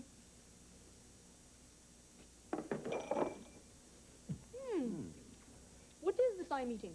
Oh, well, they're little wieners wrapped in a biscuit. Now, aren't they great? They're called pigs in a blanket. Pig! Pig! Pig!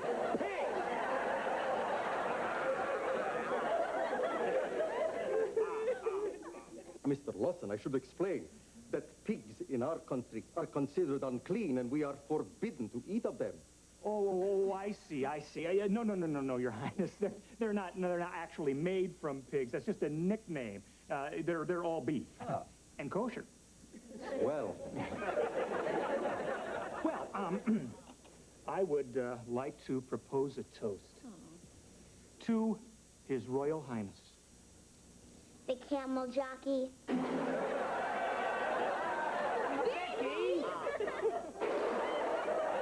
Vicky!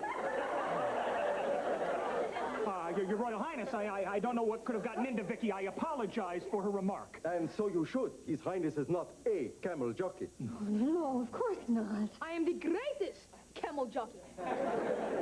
In Tabiri, no one races camels faster than His Highness. It is against the law. Boy, you talk about your home field advantage. I shall consider your words a gracious compliment, Vicky. Thank you, camel jockey. And now, in appreciation for your having His Highness in your humble home, it is our custom to present a gift to the host. Yes, and as a firstborn son, I wish to present it to your firstborn son. Well, that's very nice, but it's just not necessary. Dad, the guy's a sheikh. He can do what he wants. You must accept. To refuse would be an insult. So what's the gift?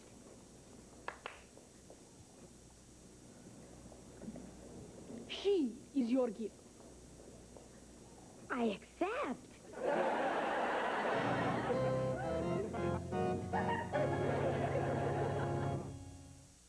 All right, fans, here we go. Your Royal Highness, that's very generous of you, but we couldn't possibly accept one of your future wives as a gift for Jamie.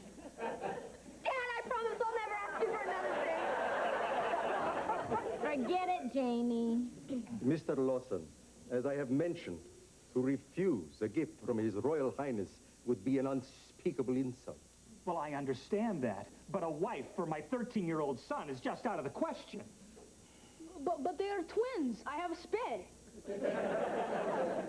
Well, thanks, Your Highness, but we wouldn't want to break up a matched set.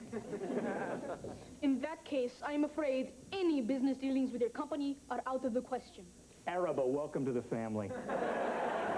Oh, thank you, Dad. I don't care if I ever get a dog.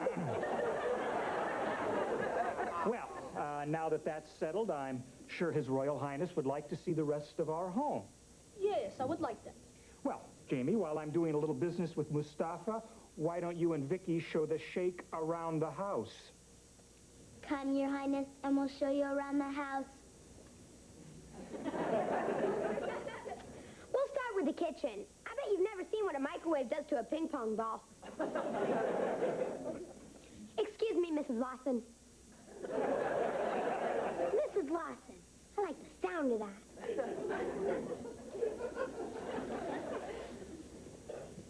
Mustafa, we certainly don't want to offend His Royal Highness, but in our country, a boy Jamie's age simply can't have a wife. Isn't there anything that you can do? Mrs. Lawson, in our country, we have a saying, never pitch a tent when the desert wind blows sand across a camel's foot. Well, what does that mean? You got a big problem. Sheikh, I really want to thank you for my wife. Most of the gifts I get need batteries. I am sure you will find Araba suitable. Your every wish is her command.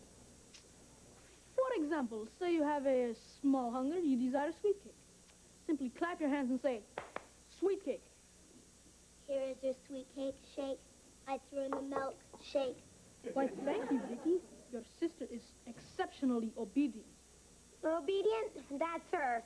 She'd stand on her head for you. Well, let me show you the rest of the... Look! Amazing! Mustafa, there must be some way of solving our problem without jeopardizing any business with my company. Perhaps you could explain it to the sheikh that this is an exceptional case, and then he could take back his wife and give Jamie some other small token of his affection. Yeah. Perhaps His Highness could give Jamie an oil well. How does that sound? Very affectionate. And the bedrooms and stuff are this way, Sheikh. One moment. Mustafa. Yes. American women are quite different than I have been led to believe. And now considering taking one for a wife. Splendid, Your Highness. Don't you agree, Mrs. Lawson? Yes, of course. Well, I think it would be excellent for relations between your country and ours. I am pleased that you feel that way. Because, for my wife, I choose Vicky. Vicky? She is so obedient. Your Royal Highness, we're very flattered, but that's just not possible. Dad, the guy's a sheikh. He can do what he wants. Your Highness, you don't understand. I understand completely. You wish to throw a multi-million-dollar contract for your company. You'll be soldering circuit boards in Okinawa. You would not want to lose that contract, now would you, Mr. Lawson? No, certainly not. I will expect you tomorrow night at my hotel suite at 7. At that time, I will present my bride-to-be with a ring of engagement. Until tomorrow.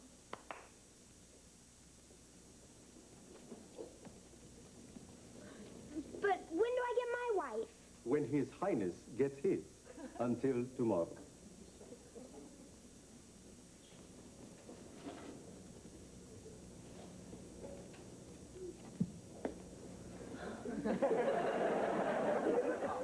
Nice going, Ted. You married off both of our kids in one night. Now, just relax, Joan. There is a way out of this. Who wants a way out? Now, the Sheikh is impressed with Vicky because she's so obedient, right? Right. So? So? So what if she's not so obedient? But what about my wife? Forget it. We'll get you that dog. That better be one great dog.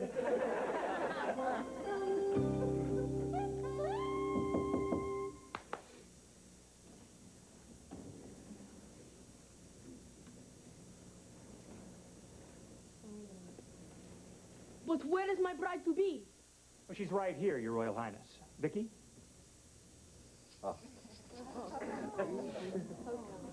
How beautiful you look in that costume I sent you. You are more radiant than the sunrise on the Great Nile. Please to be seated. His Highness has an entertainment for you.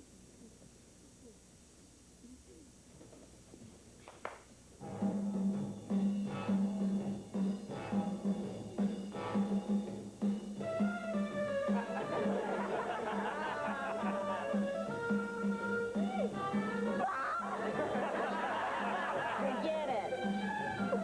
They are delightful, yes? They have trained for this dance since they were mere babies. I can do that.